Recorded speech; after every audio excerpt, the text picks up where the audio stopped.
Na lição de hoje vamos começar nosso estudo do livro de Gênesis, examinando o que Deus nos diz sobre a criação. Portanto, muito bem-vindo a mais um programa Encontro com a Palavra. Estamos iniciando um estudo completo da Bíblia de Gênesis ao Apocalipse e fico muito feliz por você ter escolhido participar da lição de hoje. Afinal, estamos estudando o livro mais importante do mundo. Bem-vindo ao programa Encontro com a Palavra de hoje. A palavra Gênesis, o nome do primeiro livro da Bíblia, significa algo como Gênese, ou o início. Como dissemos em nossa última lição, este livro não foi escrito somente para revelar como as coisas vieram a existir. Afinal, Deus não nos deve explicações. Esse livro nos fala da origem das coisas porque Deus quer que a gente entenda como tudo começou. Isso também vale para todos os assuntos que vamos estudar no livro de Gênesis. E, claro, Deus está nos revelando alguma coisa sobre a criação. No primeiro capítulo de Gênesis temos essas palavras. No princípio, Deus criou os céus e a terra. A terra, porém, estava sem forma e vazia. Havia trevas sobre a face do abismo e o Espírito de Deus pairava sobre as águas. Disse também Deus: povoem-se as águas de enxames de seres viventes, e voem as aves sobre a terra, sobre o firmamento dos céus. Criou, pois, Deus os grandes animais marinhos e todos os seres viventes que rastejam, os quais povoaram as águas, segundo as suas espécies. E todas as aves segundo as suas espécies também. E viu Deus que isso era bom. Também disse Deus: façamos o homem à nossa imagem, conforme a nossa semelhança. Tenha ele domínio sobre os peixes do mar, sobre as aves dos céus, sobre os animais domésticos, sobre toda a terra e sobre todos os répteis que rastejam pela terra. Criou Deus, pois, o homem à sua imagem. A imagem de Deus o criou. Homem e mulher os criou. E Deus os abençoou e lhes disse: sede fecundos, multiplicai-vos e enchei a terra. Viu Deus tudo quanto fizera, e eis que era muito bom. Esse assunto da criação é o assunto mais popular dentro do livro de Gênesis. Se você participar de uma discussão sobre religião numa universidade, parece que a Bíblia não fala de outra coisa que não seja a criação. A criação é o que mais os universitários gostam de discutir quando se trata de religião. Existem dois pensamentos extremos quando o assunto é a criação. Primeiro, temos a posição do cientista que diz que a criação, como foi narrada no livro de Gênesis, não é cientificamente confiável. Por isso, ele rejeita a Bíblia como palavra inspirada de Deus.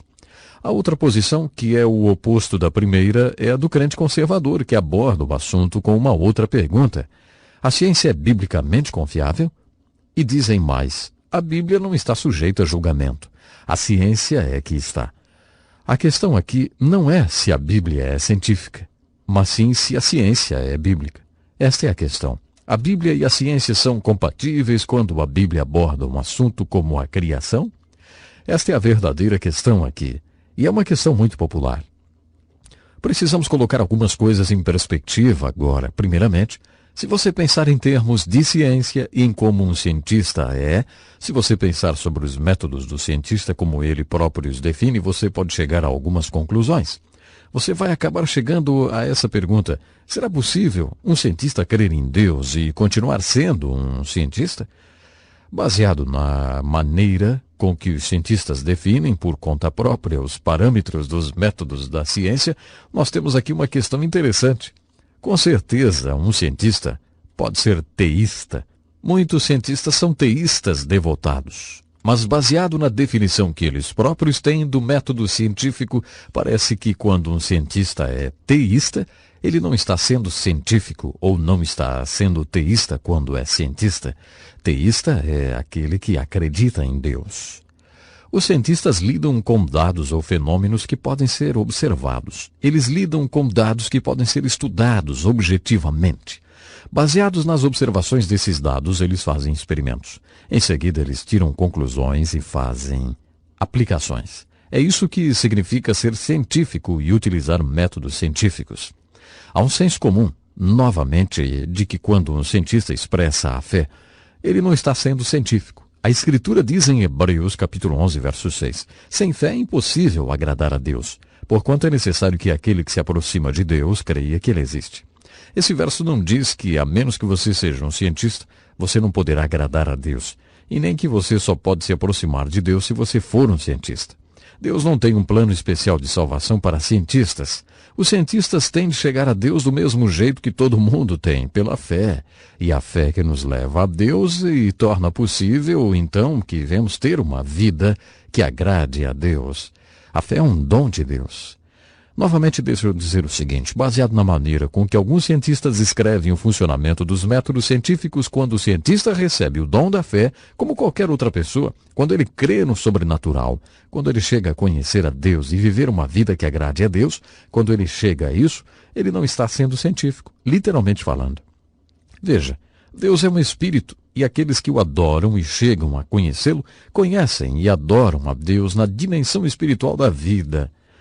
Esse não é o método da ciência. Resumindo, quando abordamos o assunto da criação através de um ato direto de Deus, quando falamos sobre o assunto Deus, quando mencionamos o sobrenatural, a revelação e o milagroso, não estamos no campo da ciência. Qualquer cientista pode lhe confirmar isso. Considerando tudo isso, eu gostaria de traçar alguns paralelos. Acho que existem alguns paralelos muito interessantes entre o que o Gênesis diz sobre a criação e a origem de tudo e o que muitos cientistas acreditam sobre a origem de todas as coisas. Eu creio que há vários paralelos aqui e ali e muitas diferenças agudas. Baseado na nossa introdução à Bíblia, para ler sobre a criação, devemos agir como agiríamos para ler todos os capítulos da Bíblia, fazendo as seguintes perguntas. O que está escrito? O que quer dizer? E o que significa para mim? Ao responder a primeira pergunta, o que está escrito sobre a criação, uma das palavras que você deve estudar e observar cuidadosamente é a palavra traduzida como criar ou criou. Essa é a palavra hebraica bara. E essa palavra bara, a palavra usada para criar, só é encontrada 3 vezes nesse relato da criação. No princípio Deus criou, e depois na água ele cria, e depois ele cria o homem. No princípio houve um ato de bara, ou criação, e como resultado desse primeiro ato de criação tivemos o firmamento, que significa o universo e a terra. Essa terra tem o poder de produzir toda a vida vegetal. Tudo o que veio depois foi um resultado daquele primeiro ato de criação, ou bara. O segundo ato de criação acontece na água e é encontrado no verso 21 do capítulo 1 de Gênesis. O resultado desse segundo ato de criação é a vida animal. Depois veio o terceiro ato de criação que trouxe as pessoas à terra. Mas vamos observar um detalhe. Entre esses 3 atos de bara, ou criação, o relato do Gênesis sobre a criação usa palavras que realmente poderiam ser descritas como desenvolvimento e mudança. Está escrito, no princípio Deus criou os céus e a terra. Quando ele criou os céus e a terra, eles não tinham forma, eram vazios, eram úmidos, escuros e profundos. No segundo verso do relato da criação, Gênesis capítulo 1, lemos que o Espírito de Deus começou a se mover por sobre essa criação. Agora, entre os versos 1 e 2 do primeiro capítulo de Gênesis, muitas pessoas injetam uma teoria. É a chamada teoria da catástrofe. Eles dizem que alguma coisa aconteceu após o verso 1, que destruiu completamente a primeira criação, por isso Deus teve de fazer outra criação. Eles acham que Deus não poderia criar uma coisa que fosse sem forma e vazia, úmida, escura e profunda. Nesse ponto é preciso uma certa prática como estudioso da Bíblia. Faça-se a seguinte pergunta. O que está escrito? Francamente, não está escrito que houve uma catástrofe. E também não diz que algo aconteceu com aquela criação que a deixou sem forma e vazia. Diz ali que ela era sem forma e vazia.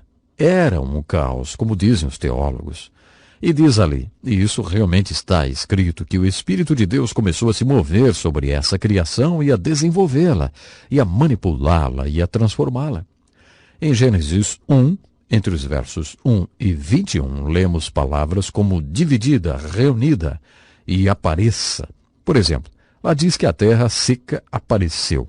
A terra seca não foi criada quando ela apareceu. Ela foi criada no princípio e aparentemente estava debaixo d'água. Em um certo momento, quando Deus dividiu as águas das águas, a terra seca apareceu. É interessante que os cientistas, como paleontólogos e geólogos, têm certeza que a terra inteira esteve debaixo d'água. E é interessante como a ciência faz um paralelo, neste ponto, com o relato do Gênesis. A palavra bara, ou criar, significa fazer alguma coisa a partir do nada. Não havia absolutamente nada, então Deus fez esse bara. Essas palavras em Gênesis, depois do verso 1 até o verso 21, são palavras que significam isso, mudar a forma daquilo que já existe. Isso não é criação, de acordo com a palavra hebraica bara. O primeiro ato de criação, apesar de ter produzido o universo, a terra e toda a vida vegetal, não produziu vida animal. Portanto, foi necessário outro ato de bara na água. Novamente, os cientistas parecem ter muita certeza de que a vida animal começou na água. E é isso que o relato de Gênesis diz, exatamente.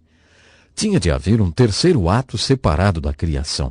Tem de haver um terceiro ato de bara, porque a vida animal não originou a vida humana. Quando chegamos aos versos 26 e 27, lemos sobre a terceira vez que Deus criou. O resultado desse terceiro ato de criação foi o homem. Quando estudamos seriamente o relato de Gênesis sobre a criação verso por verso, e então consideramos a tese do evolucionista ateu, notamos que o relato de Gênesis preenche 3 lacunas da teoria da evolução. Por 3 vezes o relato de Gênesis diz, Deus criou. Nesses 3 lugares em que o Gênesis nos diz que Deus criou, o evolucionista ateu luta para apresentar respostas às suas 3 lacunas vazias. Leia o primeiro capítulo de Gênesis e observe cuidadosamente a história da criação. Deus criou, e Ele ainda pode criar hoje. Ele quer criar em você um coração novo. Se você está acompanhando o programa, achou tudo muito interessante, mas acha que se você morresse hoje não iria para junto de Deus, porque Ele ainda não criou um coração novo em você, sabe, eu quero lhe convidar para que você fale com Deus agora. Diga comigo, Deus, eu sei que eu preciso do teu poder de criação na minha vida. Deus, Criador do céu e da terra, eu quero te conhecer. Eu quero que seja criado em mim um novo coração. Me ajude, Deus, me ajude a seguir o teu caminho. Até o nosso próximo programa. Este é um estudo escrito pelo Dr. Dick Woodward, na voz do pastor Edson Bruno.